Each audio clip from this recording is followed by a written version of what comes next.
আসসালামু আলাইকুম, আমি ডক্টর শফিউল্লাহ প্রধান বলছি। আজকে আপনাদের যে দীর্ঘদিন আপনারা একটি সমস্যা নিয়ে ভুগে থাকেন, সেটা হচ্ছে হাঁটুর নানাবিধ সমস্যা। কারো হাঁটু ব্যথা, কারো হাঁটু ফুলে যাওয়া, কারো হাঁটু ভাঙতে পারেন না, কেউ সিঁড়ি বাইতে অসুবিধা, কেউ চলাফেরা অসুবিধা, কারো হাঁটুর মধ্যে কটকট করে, কাউ মটমট করে, কাউ অস্বস্তিকর অনুভূতি হয়, কেউ পড়ে যান বা ভেঙে যায়। তো হাঁটুর আজকে আপনাদের A to Z সমাধান দিব ইনশাআল্লাহ। আপনারা পুরো ভিডিওটি দেখবেন এবং ভিডিওটি শেয়ার করে দিবেন, এবং যাদের হাঁটুর সমস্যা আছে তারা মনোযোগ সহকারে পুরো ভিডিওটি দেখবেন।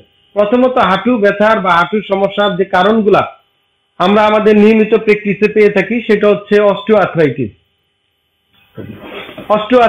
অস্টিওআর্থ্রাইটিসটা কি আপনারা খেয়াল করেন। এই যে আমাদের হাঁটু আসলে আগে কিভাবে গঠিত হয় সেটা আমরা একটু দেখি।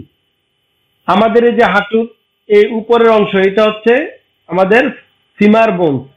ফিমারের নিচের অংশ দুইটা কন্ডাইল আছে, দেখেন এ একটা এ একটা, এবং নিচে এই যে সাদাটা এটা হচ্ছে টিবিয়া, এবং পাশে পেটেলা, তাহলে পাশে ফিবুলা, এবং এই সামনে এই যে হলুদটার নিচে দেখেন পেটেলা দেওয়া আছে। তাহলে ফিমার, টিবিয়া, ফিবুলা এবং পেটেলা, এটা একটা complex variety of synovial joint. এবং এই হাঁটুটার মধ্যে ভিতরে পানি থাকে, যেটাকে বলা সাইনোভিয়াল ফ্লুইড। তো হাঁটুর অনেক সমস্যা হয়ে থাকে। আগে কারণগুলো আমরা দেখি। প্রথমত, আমাদের বয়স বাড়ার সাথে সাথে আমাদের এজিং প্রসেস জনিত হাঁটুর মধ্যে এই যে দেখেন হলুদ দেখা যায়, দিস ইজ কার্টিলেজ।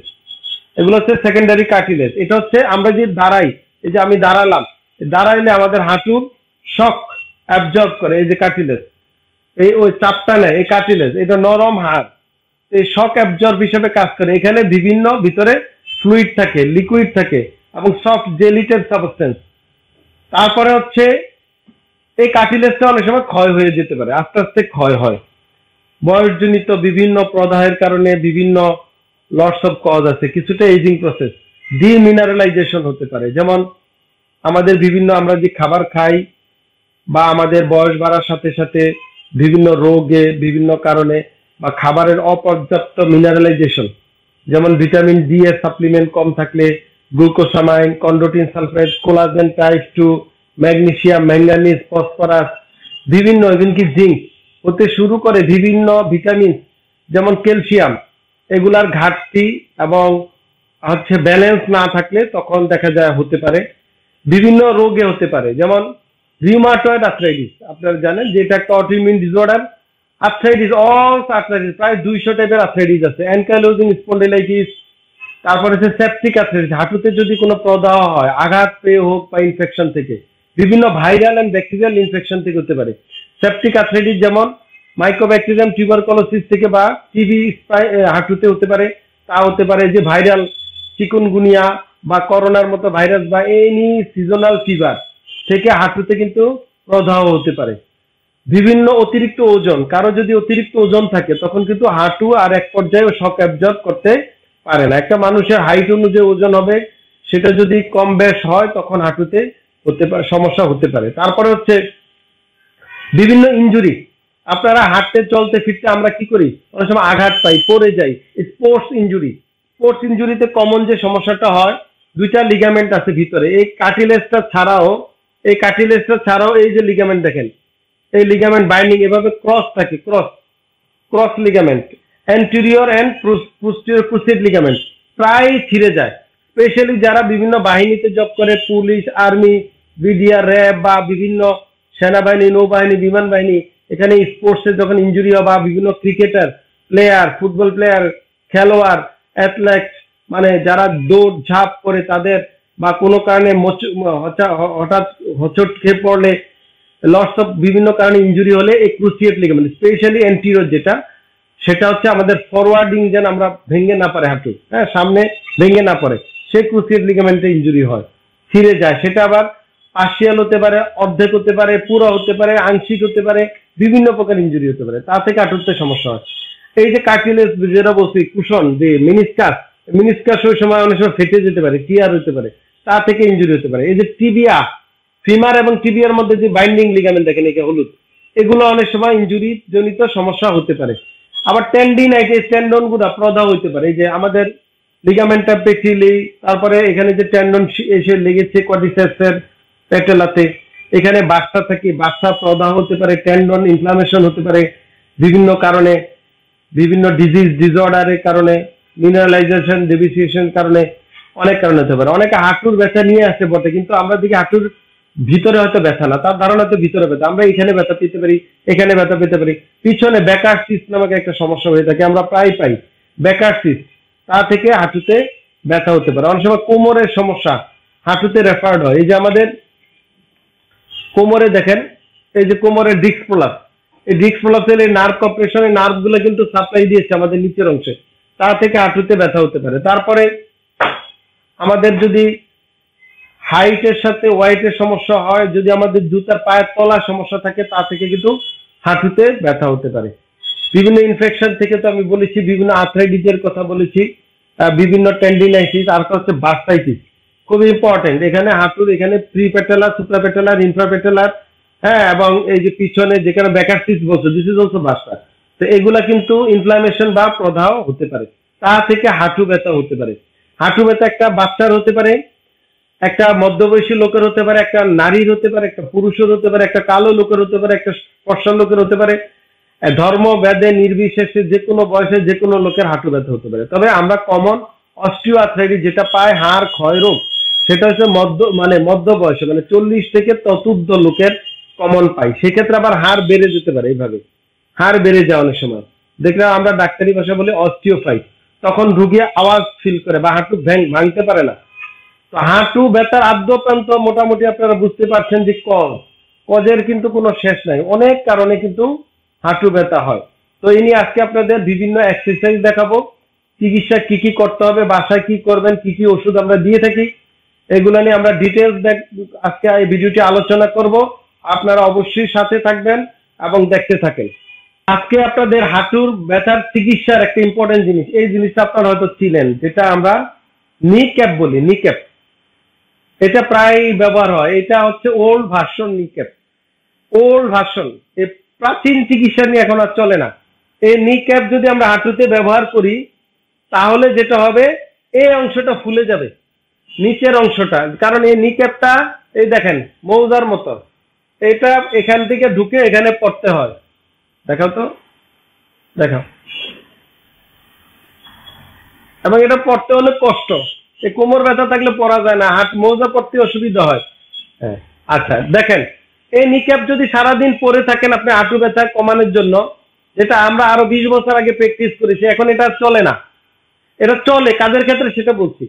এটা যারা এই যে এতক্ষণ ধরে আপনাদের কারণগুলো বললাম দীর্ঘমেয়াদী, এদের কাদের ক্ষেত্রে এটা ব্যবহার করবেন, কাদের ক্ষেত্রে ব্যবহার করবেন না, এর জন্য বলছি আজকে ভিডিওটা কিন্তু করা একটা ভিডিও হবে এবং ডিটেলস ইনশাআল্লাহ। এই নি ক্যাপ যারা দীর্ঘদিন আর্থ্রাইটিস রোগে ভুগছেন, দীর্ঘমেয়াদী হাঁটু ব্যথা, যাদের হাঁটুর ব্যথার বয়স 7 দিনের বেশি, তারা এটা ব্যবহার করা হারাম, নিষেধ।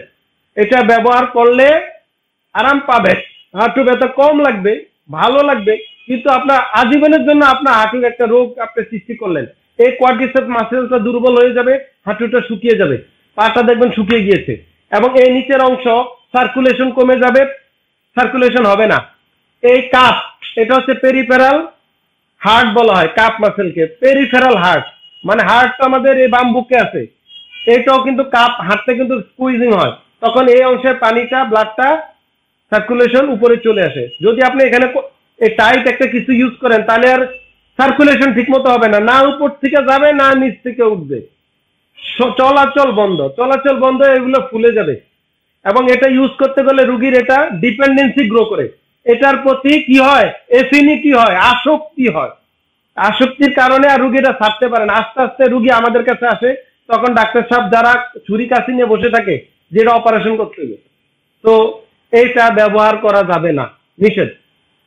শুধু কারা ব্যবহার করতে পারবেন, সেটা হচ্ছে স্পোর্টসের সাথে জড়িত যদি কোনো প্লেয়ার হঠাৎ হাঁটুতে আঘাত পায়, বা কোনো লোক আপনি রাস্তা আঘাত পেয়েছেন, পড়ে গিয়েছেন, তাৎক্ষণিক কিছু সময়ের জন্য, কয়েক ঘন্টা বা কয়েকদিনের জন্য এটা সাপোর্টিভ হিসাবে ব্যবহার করা যেতে পারে, নট ট্রিটমেন্ট, সাপোর্টিভ। এর চেয়ে বেটার হচ্ছে যে ইলাস্টো ক্রেপ ব্যান্ডেজ যেটা কিনতে পাওয়া যায়, ক্রেপ ব্যান্ডেজ আমার কাছে এই মুহূর্তে নাই, থাকলে দেখাইতাম। এরকম গোল কিনতে পাওয়া যায় 4 ইঞ্চি 6 ইঞ্চি, সেটাকে আপনি হাঁটুতে পেঁচিয়ে দেন, দিয়ে একটা ক্লিপ আছে, ক্লিপ লাগিয়ে দেওয়া যেতে পারে। তাহলে দিস ইজ ইলাস্টো ক্রেপ ব্যান্ডেজ, সেটা ব্যবহার করা যেতে পারে। তাও কি সেটা কয়েক ঘন্টা কয়েক দিনের জন্য, বেশি দিন ব্যবহার করা যাবে না। তাহলে আজকে থেকে যারা হাঁটুর সমস্যা ভুগছেন দীর্ঘমেয়াদী, ডোন্ট ইউজ দিস নিক ক্যাপ। বুঝাইতে পারছি? এটা আর ব্যবহার করা যাবে না, এতে আপনার হাঁটুর পার্মানেন্ট ড্যামেজ হয়ে যাবে। খুলে ফেলে। দ্বিতীয়, এই যে এটাও আপনারা চিনেন, এইটা একটা মডার্ন টেকনোলজি, এটার বলে আমরা নি সাপোর্ট। হ্যাঁ, এইটা আপনি হাঁটুর ব্যথা, দীর্ঘমেয়াদী ব্যথায় যদি আপনি হাঁটতে কষ্ট হয়, সাপোর্টের দরকার, তখন এটা আপনি ব্যবহার করতে পারেন। এটা কিন্তু আপনার কষ্ট করে এরকম করতে হবে না। হ্যাঁ, এটা পড়বো কিভাবে? এইভাবে লাগাবে, তো এটা ওই নিচের থেকে টানতে হবে না। দেখেন এটা কত সুবিধা। তারপরে এটার আপনি ইচ্ছা মতো প্রেসার দিতে পারবেন। তো এই নি সাপোর্টটা আপনি ব্যবহার করতে পারেন। এটা সব জায়গা পাওয়া যায় না, স্পেশাল হাসপাতাল গুলোতে থাকে।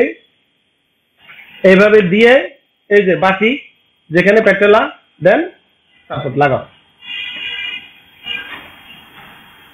নিজেরটা নিজেই ব্যবহার করা যায়। হ্যাঁ, লাগাও।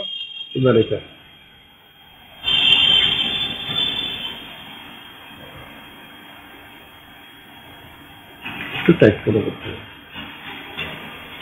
ওকে, এটা হচ্ছে নি সাপোর্ট। হ্যাঁ, এইটা আমরা যারা দীর্ঘমেয়াদী হাঁটু ব্যথা ভুগেন তাদেরকে নি সাপোর্ট দিই। তাও কি সবসময় না, বাসায় ব্যবহার করা যাবে না। সে হয়তো বাজারে গেল, ঘুরতে গেল, হাঁটতে গেল, স্কুল, আদালত, অফিস চলাফেরা মুভমেন্টে এই সাপোর্টটা মাঝে মাঝে ব্যবহার করতে পারে। এটা কিন্তু অত কম্প্রেসড করে না, আর এটা সাপোর্ট দেয়। এটা সাপোর্ট দেয় হাঁটুকে হেল্প করার জন্য। তাহলে হাঁটুর দুইটা জিনিস আপনাদেরকে সাপোর্টিং জিনিস দেখালাম। আরো বিভিন্ন হাঁটুর আমরা অস্ত্রোসিস দিয়ে থাকি। হ্যাঁ, বিভিন্ন প্রকার। অনেকের হাঁটু হঠাৎ করে ভেঙে যায়, বা পিছনে রিট্রো মানে কি রিকারভেটাম হয়, জেনু রিকারভেটাম বলি ডিফর্মিটি আমরা। জেনু রিকারভেটামকে কারেকশন করার জন্য আমরা এখানে অর্থোসেস দিয়ে থাকি। তো সেটা আবার আলো বানিয়ে দিতে হবে আলাদা, এক একজনের জন্য আলাদা। এগুলো ফ্রি সাইজ পাওয়া যায়, সবাই ইউজ করতে পারে, কিন্তু ওটা রোগীদের জন্য আলাদা বাজার। নি হিঞ্জ আমরা বানিয়ে দিতে হয়, হ্যাঁ, অর্থোসেস, সেটা হাঁটুর ক্ষেত্রে আমরা ব্যবহার করে থাকি। তাহলে ব্যবহার বিধিটা আপনারা মোটামুটি বুঝতে পারলেন যে এই জাতীয় জিনিস ব্যবহার করবেন কি করবেন না। খুলে ফেলে। এখন আসেন হাঁটুর আঘাতের ক্ষেত্রে আমরা কি করি? গরম সেক দিই, ঠান্ডা সেক দিই, মলম লাগাই, ডলাডলি করি, মালিশ করি না? কখন করবেন কখন করবেন না আমরা প্রায় দেখি ভুল করে থাকে। আমি ভুলে যাচ্ছি না, সঠিকটা বলে দিচ্ছি। সেটা হচ্ছে, কেউ যদি আঘাত পায়, মাত্র একটু আগে আঘাত পেলো, পড়ে গেল, হাঁটু ভেঙে গেড়ে পড়লো, হাঁটুতে ট্রমা হলো, তখন আপনাকে গরম সেক ব্যবহার করা হারাম, নিষেধ, কন্ট্রা ইন্ডিকেশন। আপনাকে আইস প্যাক বা ঠান্ডা পানি যে কোনো ভাবে সম্ভব যদি কাছে পাওয়া যায়, ঠান্ডা পানি বা সেক দিতে হবে। তাহলে কি হবে? এখানে একটা যে সার্কুলেশনটা কমে যাবে। তাহলে এখানে ইন্টারনাল ব্লিডিং হবে না, সার্কুলেশন কমবে এবং পেইন পারসেপশনটা কমে আসবে, সোয়েলিং হবে না, আঘাত থেকে রোগীর মানে সেকেন্ডারি কমপ্লিকেশন গুলা কমে যাবে। এই ক্ষেত্রে আপনাকে উইথিন আধা ঘন্টা থেকে 1 ঘন্টার মধ্যেই কোল্ড কম্প্রেশন দিতে হবে বা ঠান্ডা সেক। আর যদি সেটা 7 দিনের ওভার হয়ে যায়, আঘাত পেয়েছেন, সেই ক্ষেত্রে তখন থেকে আপনি গরম সেক দিতে পারেন, হট ওয়াটার ব্যাগ কিনে হোক বা হিটিং প্যাড হোক, যে কোনো ভাবে। আমি একটু হিটিং প্যাড দেখাই। এই যে হিটিং প্যাড, এই জাতীয় প্লাস্টিকের প্যাড পাওয়া যায়, ইলেকট্রিক প্যাড, এটা আপনি হাঁটুতে ব্যবহার করতে পারেন, গরম সেক। আবার এটাতে ঠান্ডা পানি নিয়েও করা যায়, দুইটা, একটাতে ঠান্ডা পানি নিলেন, একটাতে বরফ পানি নিলেন। যাদের ব্যথার বয়স হয়েছে 7 দিন, 10 দিন, 15 দিন, 2 বছর, 15 বছর, তারা একবার এই হাঁটুতে ঠান্ডা সেক দিবেন, এটা সরে আবার গরমটা দিবেন, আবার ঠান্ডাটা দিবেন, আবার গরমটা দিবেন, দুইটা ব্যবহার করতে হবে। আবার বাসায় খুব ইজি, এত ব্যাগ কিনবেন, অনেক সময় টাকা পয়সার ব্যাপার, অ্যাভেলেবেল না, কই পাবেন, কিছুই করতে হবে না, বাড়িতে আছে। কি করবেন? একটা গামলা বা বালতিতে গরম পানি নেবেন, চুলা গরম করে নেবেন, আর একটাতে নর্মাল পানি বা ফ্রিজ যদি থাকে বা কারোর থেকে কিছু আইস ধার করে না গরম ঠান্ডা পানি বানাবেন। সেটার মধ্যে 2টা গামছা নেবেন বা টাওয়াল বা শাড়ি কাপড় বা আপনার যে কোনো প্যান্ট, লুঙ্গি, সেটা ভিজাবেন। ভিজালেন গরম পানি, ভিজা দিলেন, উঠাইলেন, আবার ঠান্ডাটা ভিজে আবার দিলেন ঠান্ডা, এইভাবে কন্ট্রাস্ট বাথ বলি আমরা। এটা একটা therapy, this is contrast bath therapy. এটা বাসায় আপনারা হাঁটুর ব্যথার ক্ষেত্রে ব্যবহার করতে পারবেন। আমি কিছু এক্সারসাইজ দেখাবো, কমন এক্সারসাইজ। সবচেয়ে ইম্পর্টেন্ট হচ্ছে যদি হাঁটু ক্ষয় হয়ে যায়, ভিতরে যে কার্টিলেজ থাকে আমি ইতিপূর্বেই দেখিয়েছি, এই যে কার্টিলেজ গুলা, এই কার্টিলেজ গুলা ক্ষয় হতে থাকে, তখন আমাদের শরীরে কিন্তু সাপ্লিমেন্টের ঘাটতি হয়। এই জন্য মুখে আমাদের glucosamine, chondroitin sulphate, MSM, collagen type 2, hyaluronic acid এগুলা প্রয়োজনে খেতে হবে। কোরাল ক্যালসিয়াম খেতে হবে। এগুলা পাশাপাশি ডাক্তারের বা সাপ্লিমেন্ট বাজার থেকে কিনে খেতে হবে। ভিটামিন ডি প্রতি সপ্তাহে একটা, এভাবে 5 সপ্তাহে 5টা খেয়ে আবার 2 মাস ব্রেক দিবেন, আবার খাবেন। জিঙ্ক ট্যাবলেট প্রতি মাসে 1 মাস টানা রাতে একটা করে 20 mg খাবেন, আবার 2 মাস ব্রেক, আবার 1 মাস খাবেন, আবার 2 মাস ব্রেক, এভাবে জিঙ্ক খেতে হবে। গ্লুকোসামাইন, ফসফরাস, পটাশিয়াম, ম্যাগনেসিয়াম এই সাপ্লিমেন্ট গুলা কিন্তু হাঁটু ও জোড়া ক্ষয়ের ক্ষেত্রে অনেক প্রিভেন্টিভ মেজার দেয়। এখন আসেন, অনেকে হাঁটুর ব্যথা হলে কি বলে, সিঁড়ি পাওয়া যাবে না, চেয়ারে বসে নামাজ পড়ে, হাঁটা নিষেধ, একেবারে অভ্রান্ত অবৈজ্ঞানিক কথাবার্তা। হাঁটুর মধ্যে যে সাইনোভিয়াল ফ্লুইড থাকে, লিকুইড, এই লিকুইডটা কিন্তু আমরা যত এক্সারসাইজ করব, যত ট্রিগারিং করব, যত মুভ করব, তত প্রোডাকশন হবে। বুঝতে পারছি আপনাদের? তো হাঁটা চলাফেরা হাঁটু ব্যথার কোনো নিষেধাজ্ঞা নেই। হ্যাঁ, যদি তীব্র ব্যথা হয় তখন কিছুদিন আপনাকে সাবধানে চলতে হবে। হয়তো হাঁটু ভাঁজই করতে পারেন না, তখন হয়তো আপনি কিছুদিন আপাতত শুয়ে বা হাঁটু ভেঙে বসে ফ্লোরে বসে নামাজ পড়লেন, একটু রেস্টে থাকলেন, সিঁড়ি রেলিং ধরে ধরে উঠলেন, এগুলা করতে হবে। কিন্তু স্বাভাবিক জীবনযাপন বন্ধ করা যাবে না, যে হাঁটা চলাফেরা সব বন্ধ করে দিলেন। হাঁটলে হাঁটু ক্ষয় হবে এমন কোন স্টাডি পৃথিবীতে নেই। আমাকে যদি পারেন রিসার্চ ওয়ার্ক দিবেন, কোনো ক্ষয় হয় হাঁটলে এমন কোনো স্টাডি নেই। আমি ইতিপূর্বেই কিন্তু ক্ষয়ের রোগের কারণগুলো বলেছি। উল্টা এক্সারসাইজ হাঁটু ব্যথাকে বা হাঁটুর ক্ষয়কে প্রিভেনশন করে, অস্টিওব্লাস্টিক অ্যাক্টিভিটি বাড়ায়, কার্টিলেজের ব্লাস্টিক অ্যাক্টিভিটি বাড়ায়, প্রোজেনেটর সেল আসে, সার্কুলেশন, সার্কুলেশন ছাড়া কিন্তু আপনার সার্কুলেশন ছাড়া ওখানে নিউট্রিয়েন্ট আসবে না। সার্কুলেশন বাড়াবেন কিভাবে? বাই এক্সারসাইজ, বাই হাঁটা। তো হাঁটতে গরম শেখ সার্কুলেশন বাড়ায়। সার্কুলেশন, ব্লাড হচ্ছে আমাদের শরীরের সকল সকল রিপেয়ারের অংশ। রিপেয়ার ব্লাডের যে সেলগুলো আছে, স্পেশালি প্লাটেলেট বা অন্যান্য ডব্লিউবিসি, এগুলার এক একটার এক এক ফাংশন আছে যে রিপেয়ারিং করে। আর যে কানেকটিভ টিস্যু রিপেয়ার কিভাবে? By circulation. একটা জায়গায় কেটে গেলে সেখানে ব্লাড না আসলে তো ভাই ওখানে কিন্তু কি হবে না, হিলিং হবে না। হিলিং প্রসেসে তো সার্কুলেশন লাগবে, ব্লাড লাগবে। তো সার্কুলেশন ছাড়া আপনার কিভাবে কার্টিলেজ রিপেয়ার হবে? তো এগুলো কিন্তু আমাদের বুঝতে হবে, জানতে হবে। তো হাঁটু ব্যথার এক্সারসাইজ, কমন কিছু এক্সারসাইজ আছে যেটা আপনারা বাসায় করতে পারবেন, আমি দেখাচ্ছি, এগুলা করবেন। আর খাবারের ক্ষেত্রে খুবই ইম্পর্টেন্ট, সেটা হচ্ছে আমাদের পরিমিত দুধ খেতে হবে। দুধ খুবই ইম্পর্টেন্ট, একটা ভালো খাবার। আমাদের নবীজি দুধ খেতেন। এই দুধ যদি কারো আইবিএস প্রবলেম থাকে, খেতে পারেন না বা অভ্যস্ত না, তাহলে আপনারা দই খাবেন। দুধটাকে দই বানিয়ে নেবেন এবং টক দই খাবেন, মানে টক মানে মিষ্টি ছাড়া, উইদাউট মিষ্টি হলেই হবে। দই খাবেন পরিমিত। তারপরে ডিম খাইতে হবে, ডিম নিয়মিত ডিম খেতে হবে। ডিম সুস্বাদু, হাঁটুর জন্য ভালো। বাদাম এগুলো অনেক ভালো। সূর্যের আলো সকালে যদি লাগাতে পারেন শরীরে, এটা অনেক ভালো, মানে একটু ঘামানো, সূর্যের আলো। তো এগুলো আমাদের বডির কি ইমিউনিটি বাড়ায়, হাড় ক্ষয় রোধ করে এবং অস্টিও প্রোজেনেটর সেলকে মানে অ্যাক্টিভিটি করতে, ডিপোজিশন করতে আমাদের হেল্প করে। তো এই খাবারে আমাদের মনোযোগী হতে হবে।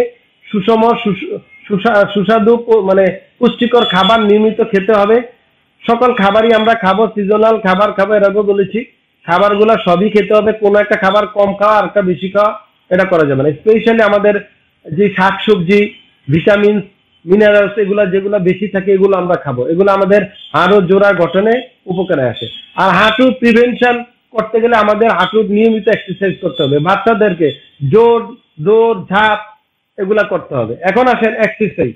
তো এক্সারসাইজের জন্য আমাদের হাঁটুতে যদি কারো কোনো সমস্যা হয়, স্পেশালি যারা দীর্ঘদিন হাঁটু আর্থ্রাইটিস রোগে আক্রান্ত, ক্ষয় রোগে আক্রান্ত, বিভিন্ন আর্থ্রাইটিস আছে, হ্যাঁ ব্যথা আছে, সেই ক্ষেত্রে আমরা এই যে কোয়াড্রিসেপস মাসেল, এই মাসেলকে বিল্ড করতে হবে, আমাদের মাসেলটা বিল্ড করতে হয়, নিকে মোবিলাইজিং করতে হবে। বাসায় যেটা করবেন এরকম রোল কিনতে পাওয়া যায়, যদি না পান কোনো সমস্যা নেই, এইভাবে টাওয়ালটাকে পেঁচিয়ে রোল বানাবেন। আজকে রোল বানানো দেখাই আপনাদেরকে। হ্যাঁ, একটু বড় টাওয়াল নেবেন, এটা ছোট টাওয়াল আমার কাছে এই মুহূর্তে নাই, বড় টাওয়াল নেবেন, এভাবে রোল বানাবেন, এরকম রোল বানিয়ে নেবেন, আর একটু মোটা করবেন। হ্যাঁ, এরকম করে এই হাঁটুর নিচে এই যে একটু পিছনে একটু ঘুরে যাও, এই যে হাঁটুটা আছে না, এই হাঁটুর নিচে এই দিবেন, এই দিয়ে হাঁটুর এই বাটি দিয়ে চাপ দেন, আর এটা স্ট্রেট থাকবে। এই যে চাপ দেওয়ার নিচে হোল্ড ধরে রাখো, 1 2, এইভাবে চাপ দিয়ে ধরে রাখবেন কয়েক সেকেন্ড, একটু রোল মোটা বানাতে হবে, ধরে রাখবেন, ছেড়ে দাও, রিল্যাক্স। হ্যাঁ, আবার চাপ দাও। এগুলা বাসায় শুয়ে করবেন, দিন রাত যখনই সুবিধা হয়। এটা কোনো টাইম নেই যে সকালে করা যাবে বিকালে করা যাবে না, 2 ঘন্টা করতে হবে এমন কিছু না, আপনি যতক্ষণ পারেন করেন। অথবা এইরকম ব্লক দিয়ে রোল দিয়ে চাপ দাও। এই যে কোয়াড্রিসেপ স্ট্যাটিক এক্সারসাইজ বলি আমরা, এই এক্সারসাইজ গুলা বাসায় করবেন যারা হাঁটু ব্যথা ভুগছেন। This is quadricep static exercise. এখন আসেন, এই হাঁটু মোবিলাইজিং করতে হবে। মোবিলাইজিং অনেকে করে না, নিজে মোবিলাইজিং করবেন শুয়ে আস্তে আস্তে। যাদের তীব্র ব্যথা তারা আস্তে আস্তে মোবিলাইজিং করবেন, এই হিলকে এই ফ্লোরে রেখে আস্তে আস্তে টানবেন, হিল উঠানো যাবে না। হ্যাঁ, টানো আস্তে আস্তে, হ্যাঁ লাগে টানো। এই যে দেখেন, টানেন, টানো, আরো টানো, হ্যাঁ আবার নাও, হ্যাঁ এইভাবে ফ্লোরে ঘষে আস্তে আস্তে টানবেন, নিবেন। দিস ইজ মোবিলাইজিং, হাঁটুর মোবিলাইজিং। তখন আপনার এখানে যত তীব্র ব্যথা থাকুক দেখবেন মুভ করতে পারতেছেন আস্তে আস্তে। এরকম ফাঁকা করে টানবেন না, কিন্তু পারবেন না। হ্যাঁ, নাও আবার টানো। এই যে দেখেন, এটা করবেন। আর যাদের অত তীব্র ব্যথা নাই, মাইল্ড টাইপের পেইন আছে, তারা নিজেরা বুকে টেনে লাগবে। এই যে এটা করবেন, এটা ধরে রাখবেন, আবার সোজা করো, আবার টানো। আচ্ছা ভাই বলেন তো, এই যে নি মোবিলাইজিং যখন আমরা এখানে করাই হাসপাতালে, তাহলে নি মোবিলাইজিং করলে হাঁটুটা কি ভাঁজ হয়, ফোল্ড হয় না? হয় না, পুরা ফোল্ড হয়েছে। তো এখন আসেন, তো ফোল্ডিং যদি হয় তাহলে হাঁটতে গেলে আর কতটুকু ফোল্ড হয়, আর নামাজ পড়তে গেলে কি সমস্যা? ওখানেও তো ফোল্ড হয়, এখানেও ফোল্ড হয়। তাহলে কেন আমরা চেয়ারে বসে নামাজ পড়বো? মানে অবৈজ্ঞানিক কাজ করলাম। তাহলে আমরা হাঁটুর এই মোবিলাইজিং লিটে করবো। করো। হ্যাঁ, এটা তো আমি একটা দেখালাম, আবার এটাও করা যাবে। এটা নিজে টানবেন, নিজের ব্যথাটা নিজের অবস্থা মতো, এই যে নিজের আপনি বুঝবেন যেটুকু ব্যথা হচ্ছে টানবেন, তারপরে টানবেন না, শেষ। আর এক্সারসাইজ গুলো করার আগে পরে কিছুক্ষণ গরম সেক, ওই যে আগে দেখালাম, হিটিং প্যাড বা ইলেকট্রিক ব্যাগ বা হট ওয়াটার ব্যাগ, যে কোনো ভাবে গরম সেক দিয়ে নেবেন। আবার ব্যায়ামের পরেও সেক দেওয়া যায়, আগে পরে। আবার কন্ট্রাস্ট বাদ দেওয়া যায়, ঠান্ডা গরম। একটা কথা বলি, যাদের হাঁটু ফুলে যায় তারা ঠান্ডা সেকতে বেটার, মানে আইস প্যাক বা আমরা যেটা বলি ক্রায়োথেরাপি, ঠান্ডা সেকটা দিতে হবে কত মিনিট? 10 থেকে 15 মিনিট সর্বোচ্চ, 5 10 15 যে কোনো আপনাদের অবস্থা বুঝে দিবেন। আবার অনেকে সেক দিতে চামড়া পুড়ে ফেলছে, ডোন্ট ডু দিস। চামড়া পোড়ানো যাবে না, বেশি দিন সেক দেওয়া যাবে না। যদি দেখেন সেক দিচ্ছেন, এই বাসায় যে চিকিৎসা আমরা দিচ্ছি সেটাও কাজ হচ্ছে না, আপনাকে অবশ্যই আমার কাছে আসতে হবে, বা ডাক্তার যে কোনো নিকটস্থ আপনাকে বাদ ব্যথা ডিসেবল ফিজিওথেরাপি স্পেশালিস্টকে দেখাতে হবে, রিহ্যাব থেরাপিস্টকে। হ্যাঁ, তো এই ব্যায়ামগুলো করবেন। দ্বিতীয়, আমরা কোয়াড্রিসেপসকে যদি স্ট্রেনথেন করতে হবে আমাদের হাঁটুর ব্যথার ক্ষেত্রে, সেক্ষেত্রে বলি SLR exercise, straight leg rising. Just simple, এই ধরে রাখেন, জাস্ট 1 বিগত বা 2 বিগত ধরে রাখেন, এক পা করে করবেন, দুইটা একসাথে করবেন না, কিন্তু এটা করা যাবে না। এক পা এই ধরে রাখেন, এই কোয়াড্রিসেপস, এই দেখেন মাসেল সফট হয়ে গেছে। হ্যাঁ, কোয়াড্রিসেপস ধরে রাখেন যতক্ষণ পারেন, 10 সেকেন্ড 20 সেকেন্ড হোল্ড, দেন আবার ছেড়ে দেন, রিল্যাক্স। তাড়াহুড়া করবেন না, ডোন্ট ডু দিস। আস্তে আস্তে আবার উঠাও, এই প্রতিটি ব্যায়াম কয়েকবার রিপিটেশন করবেন। হ্যাঁ, তাহলে এটা আমাদের করা যায়। এখন আসেন কোয়াড্রিসেপসের, এটা কিন্তু স্ট্রেনথেনিং আছে। এর আগে একটা বলেছি স্ট্রেচিং, দেন স্ট্রেলথেনিং, মানে আমাদের এই হাঁটুর পিছনে যে কাপ মাসেল, নিচে কাপ মাসেল, পিছনে উপরে থাকে হ্যামস্ট্রিং, সামনে কোয়াড্রিসেপস, টিবিয়ালিস অ্যান্টেরিয়র। আমাদের কিন্তু হাঁটুর সমস্যার কারণে এই মাসেল গুলা এবং সফট টিস্যু গুলা কম্প্রোমাইজ হয়ে যায়, সফট টিস্যু সিঙ্ক হয়ে আছে, টাইট হয়ে আছে। অনেকে দেখবেন হাঁটু শুইলে এখানে ফাঁকা হয়ে থাকে, এরকম দেখি এরকম থাকে, আর ভাঁজ করতে পারে না। কারণটা কি? সফট টিস্যু গুলো টাইট পিছনে, এগুলাকে কিন্তু আমাদের বিভিন্ন এক্সারসাইজ করাতে হয়। এই যে এক্সারসাইজ গুলো দেখাচ্ছি, এগুলো আপনারা বাসায় করতে থাকবেন। যার দুই হাঁটুতে করবেন, যারা এক হাঁটু তারা এক হাঁটুতে করবেন। এখন আছে আরেকটা নেক্সট এক্সারসাইজ, উঠে বসে এরকম উঁচু জায়গায় বসবেন, উঁচু। আমার তো এটা ট্রিটমেন্ট টেবিল, আপনার খাট বা উঁচু টেবিলের উপর এভাবে বসবেন। বসে বসে প্রথমত আপনি ফ্রি এক্সারসাইজ করতে পারেন, কিন্তু বসার কিছু নিয়ম আছে। এই কোমরটা সোজা থাকতে হবে, আরো সোজা, এই হাতটা দুই দিকে দিতে হবে। এই যে হাতের ভিতরে সাপোর্ট দিয়ে সোজা হয়ে বসবেন, তাহলে এভাবে সোজা হয়ে বসবেন। বসে একটা পা করবেন, দুইটা একসাথে করার দরকার নেই। একটা পা সোজা উঠাও। এই দিস ইজ অ্যানাদার আপনার হাঁটুর কোয়াড্রিসেপস স্ট্রেলথেনিং এক্সারসাইজ, সিম্পল।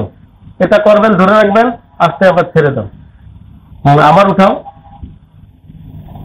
এই যে এই পায়ের পাতা কিন্তু সোজা থাকবে করে, এরকম না। এভাবে করবেন 15-20 মিনিট। দেন আপনাকে হাঁটুর স্ট্রেলথেন আরো বাড়াইতে হবে। বাড়াতে গেলে আমরা কিন্তু এই জাতীয় বালির বস্তা বা স্যান্ড ব্যাগ বলে, বা আপনার মতো চাউলের আধা কেজি বা 1 কেজি, সর্বোচ্চ 1 কেজি, আর বেশি দিবেন না, দিয়ে পায়ে বেঁধে দিবেন। ঠিক আছে, পায়ে বেঁধে নেন।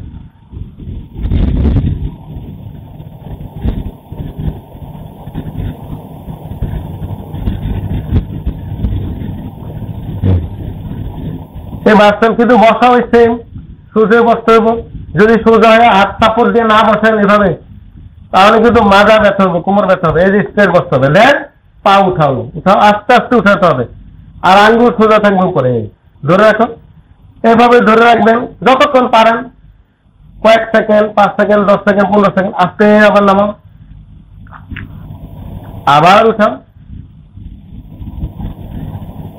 এভাবে আধা কেজি বা 1 কেজি ওজনে কিছু ভেদে আপনারা এই ব্যায়ামটা বাসায় করতে পারেন। আস্তে আবার নামাও। এটা কিন্তু মডিফাইডও করা যায়। মডিফাইড কি? এটা শুয়ে আবার করা যায়, হাঁটু উপরে এসো।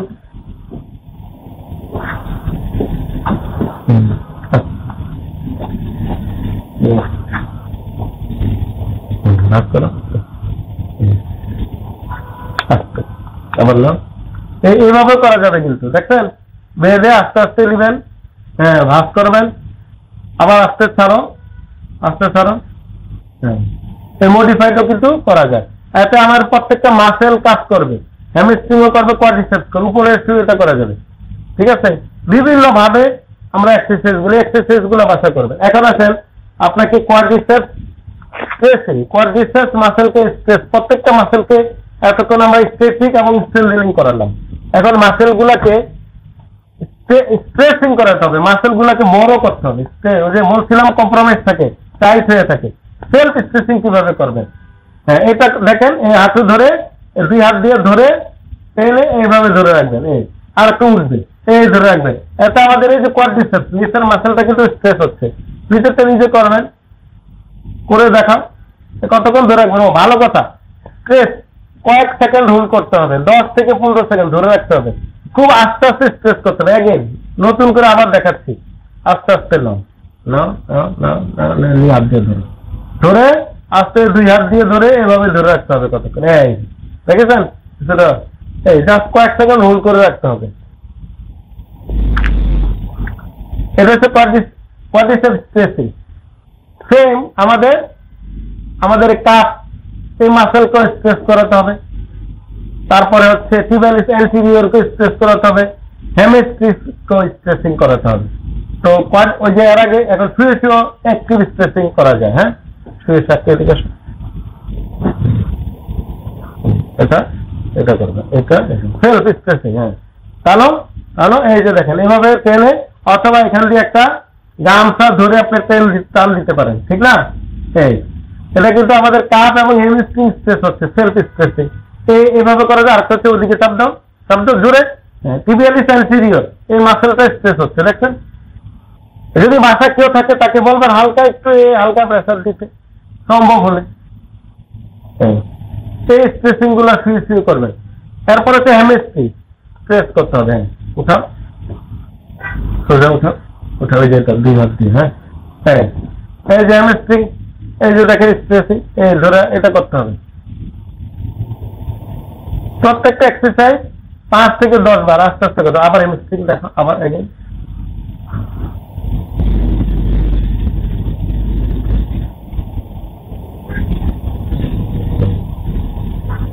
এটা বসো।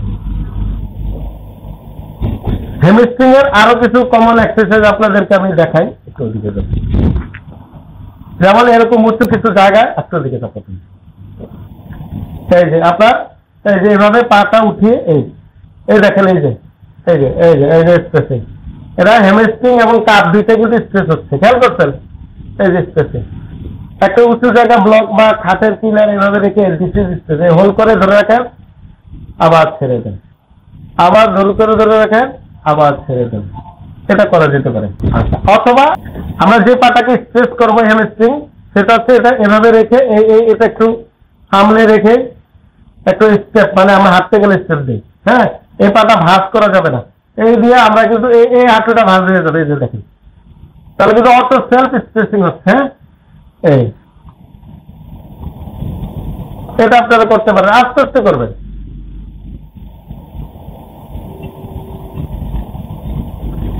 এই এক্সারসাইজ করবেন। তারপর হচ্ছে স্কোয়াটিং, খুবই ইম্পর্টেন্ট।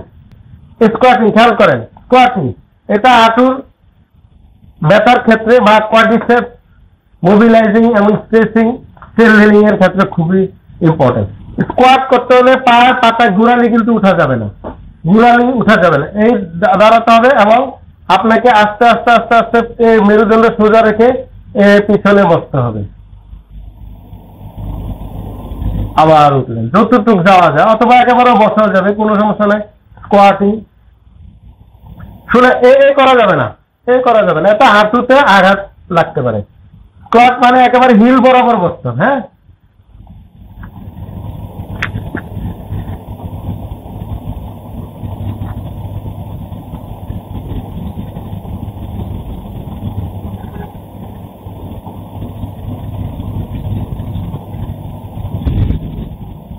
খুবই ইফেক্টিভ। এটা হাফ স্কোয়াটও দিতে পারেন। এই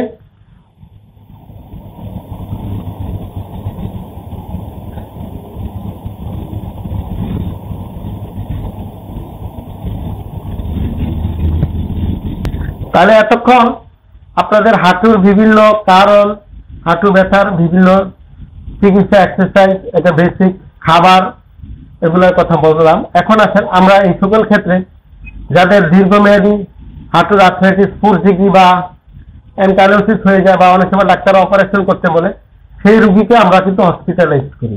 সেই রুগীগুলাকে বা severe second degree, third degree osteoarthritis হয়ে গেলে আমরা হসপিটালাইজ করে আমরা বিভিন্ন ইলেকট্রোথেরাপি দিয়ে থাকি। ইলেকট্রোথেরাপি গুলার এক একটা এক এক ফাংশন, যেমন আমরা ইলেকট্রোম্যাগনেটিক রেডিয়েশন দিই, সেটা হচ্ছে অ্যান্টি ইনফ্লামেটরি ইফেক্ট এবং সেখানে সার্কুলেশন বাড়াবে এবং পেইন কমাবে অ্যান্টি ইনফ্লামেটরি ইফেক্টের মাধ্যমে।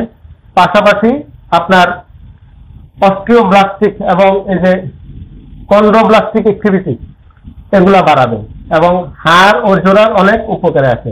আমরা এক্ষেত্রে বিভিন্ন হাই ফ্রিকোয়েন্সি সাউন্ড দিয়ে থাকি।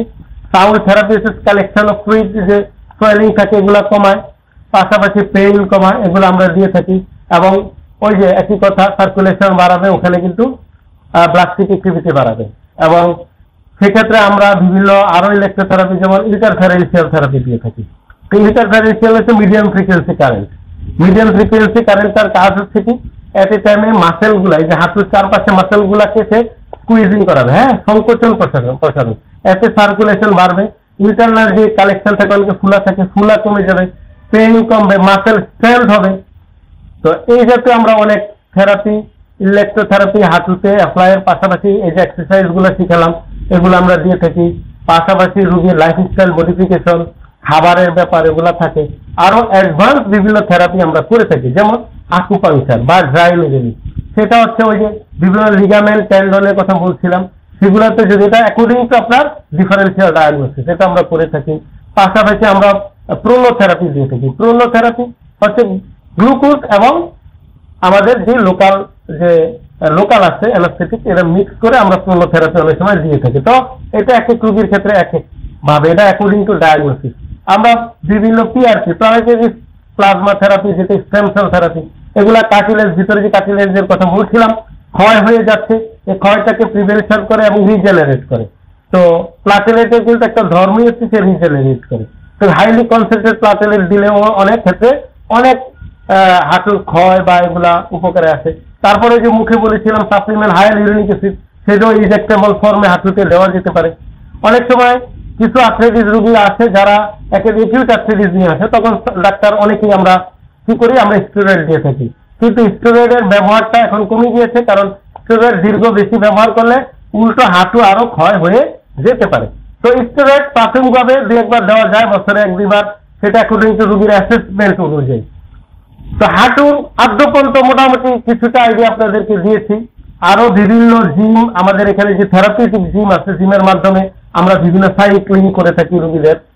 তারপরে হাঁটু ব্যথার ক্ষেত্রে যদি আপনারা সাইক্লিং এর পাশাপাশি যদি হাইড্রোথেরাপি দেওয়া যায়, হাইড্রোথেরাপি বা সাঁতার কাটা, হ্যাঁ, খুবই ইফেক্টিভ, এই ক্ষেত্রে অনেক ইফেক্টিভ। এগুলা অনেক সময় একসাথে সব করা হয়, বা দুই একটা এক এক ক্ষেত্রে এক এক রোগীর ক্ষেত্রে আমরা কাপিং থেরাপি দিই। অনেক সময় ইনফ্লামেটরি এক্সুডেট থাকে, কালেকশন থাকে, বাস্টাইটিস থাকে, প্রদাহ থেকে হাঁটুর ভিতরে কামড়ায়, অনেক সময় আমরা অ্যাসপিরেশন করতে হতে পারে। তো হাঁটুর লটস অফ রোগ আছে, লটস অফ আছে। যারা দীর্ঘমেয়াদী রোগীর চিকিৎসা করছে, রোগী দেখছে এবং থেরাপি চিকিৎসা সম্পর্কে ডিটেলস ডিগ্রি আছে এবং অভিজ্ঞতা আছে, তারাই কিন্তু এটার আসলে অ্যাপ্রোপ্রিয়েট চিকিৎসা সমাধান দিতে পারে এবং অপারেশন দিয়ে চিকিৎসা করা সম্ভব। আপনাদের এই ক্ষেত্রে ওজন কমিয়ে ফেলতে হবে, অতিরিক্ত ওজন থাকলে যে হোম রেমেডি গুলা দিয়েছি এগুলো করতে হবে। আবার মাঝে মাঝে ফলো আপ করে দেখতে হবে দীর্ঘমেয়াদী কোন মানে কি অবস্থা আছে, সেটা জোড়ার ভিতরে এক্সরেতে কি চেঞ্জ আসছে, এগুলা দেখতে হবে। তো এটা একটা বিশাল ভিডিও হয়েছে যদিও, বাট আমি আশা করি আপনাদের হাঁটু এবং হাঁটুর নানাবিধ সমস্যা সম্পর্কে অনেক কিছু আপনারা এখানে জানতে পারবেন। আর একটা হচ্ছে এখানে যেমন অনেক ক্ষেত্রে ক্যান্সার হতে পারে বা টিবি হতে পারে, এটা এক্স রে এমআরআই এর মাধ্যমে আমরা কিন্তু ডিটেক্ট করতে পারি, সিটি স্ক্যানের মাধ্যমে ডিটেক্ট করতে পারি। তো সেগুলা কিন্তু আমরা ডিটেক্ট করতে পারি এক্স রে এমআরআই এর মাধ্যমে। তো ক্যান্সার হলে সেটা চিকিৎসা আলাদা, সেক্ষেত্রে অপারেশন বা কেমোথেরাপি বা ক্যান্সার বিশেষজ্ঞের শরণাপন্ন হতে হবে, অর্থোপেডিক সার্জনের প্রয়োজন হতে পারে। অনেক সময় ভিতরে টিবি হয়, টিবির চিকিৎসা আলাদা ওষুধের প্রয়োজন হতে পারে। তো নিজে নিজে চিকিৎসা করা যাবে না। যে যে টিপস গুলা, খাবারের কথা বলছি, সাপ্লিমেন্ট কথা বলছি, যে এক্সারসাইজ গুলো আমি দিয়েছি, বা যে বাসায় গরম ঠান্ডা থেকে এগুলো আপনারা অনায়াসে করতে পারেন, হাঁটু ব্যথা চিকিৎসার ক্ষেত্রে অবশ্যই উপকার হবে। এরকম থেরাবেল্ট অনেক সময় কিনতে পাওয়া যায়, বিভিন্ন প্রকার থেরাবেল্ট আছে। এটা প্লাস্টিক যেটা একটু চওড়া থেরাবেল্ট, এভাবে পায়ে দিয়ে আমরা হাঁটু ব্যথার ক্ষেত্রে ওইদিকে চাপ দাও, এই হাতে ধরে রাখবেন, ওইদিকে চাপ দাও, চাপ আবার এইদিকে, এইটা করতে পারেন, হ্যাঁ দাও, চাপ দাও, হ্যাঁ। এতে কি আমাদের কিন্তু মাসেল গুলার এক্সারসাইজ হচ্ছে, ঠিক না? আচ্ছা, আর হচ্ছে ভাঁজ করো, ভাঁজ করো, হ্যাঁ, নিজে নিজে ভাষা করা যাবে। আবার সোজা, হ্যাঁ, আবার ভাঁজ, গুড, খুব সুন্দর হচ্ছে। আবার সোজা, হ্যাঁ, আবার ভাঁজ। এগুলো দেখবেন করতে ব্যথা লাগছে না, কিন্তু আপনার উপকার হবে। হ্যাঁ, আবার সোজা, আবার ভাঁজ, আবার সোজা, আবার ভাঁজ। এই জাতীয় থেরাবেল দিয়েও বিভিন্ন এক্সারসাইজ করা যেতে পারে। তাহলে হাঁটুর মোটামুটি আপনাদের অনেক কারণ সমাধান দেওয়া হলো, এবং আরো কিছু আছে, যেমন খাবার জনিত কিছু মেটাবলিক ডিসঅর্ডার হয়, যেমন গাউটি আর্থ্রাইটিস থেকে হাঁটুতে ব্যথা হতে পারে। সেই ক্ষেত্রে ইউরিক অ্যাসিড লেভেল দেখতে হবে, বিভিন্ন ব্লাড টেস্ট করে পুরো আর্থ্রাইটিস আছে কিনা সেগুলো আমাদের দেখতে হয়, দেখে দেন আমরা ডায়াগনোসিস করে থাকি। সেই ক্ষেত্রে বিভিন্ন ডিজিজ মডিফাইং ড্রাগসের প্রয়োজন হতে পারে, সাপ্লিমেন্টের প্রয়োজন হতে পারে। অনেক সময় কিছুদিন বিভিন্ন সেটা স্টেরয়েডাল হোক বা নন স্টেরয়েডাল হোক, সেক্ষেত্রে অ্যাকর্ডিং টু রোগীর অন্যান্য অ্যাসেসমেন্ট অনুযায়ী kidney, liver, gastrointestinal, immunity disorder বা অ্যাবনর্মালিটিস আছে কিনা বয়স ভেদে, এগুলো আমরা অনেক সময় রোগীদের প্রোভাইড করে থাকি। তো হাঁটুর চিকিৎসা একটা বিশাল সাবজেক্ট, হ্যাঁ, এটা একদিনে সমাধান বা দেওয়া সম্ভব না। আপনাদের আশা করি ভিডিওটি অনেক উপকারে আসবে। আমি যতটুকু পেরেছি আপনাদের এক ভিডিওতে মোটামুটি আপনাদেরকে একটা আইডিয়া দেওয়া, এটা আদ্যপান্ত চিকিৎসা সম্পর্কে অভিজ্ঞতা দেওয়া, আপনাদেরকে বলা। আপনারা প্রায় জানতে চান, যে ডিটেলস জানতে চান, ওকে ডিটেলস দিলাম। কিন্তু অবশ্যই একটি কথা বলে দিচ্ছি, প্রত্যেকটা চিকিৎসাই একজন স্পেশালিস্টের শরণাপন্ন হয়ে আপনাকে করতে হবে। সবাই ভালো থাকবেন। ভিডিওটি উপকার হলে কমেন্টে লিখবেন আর শেয়ার করে দিবেন। আসসালামু আলাইকুম ওয়া রাহমাতুল্লাহি ওয়া বারাকাতুহু।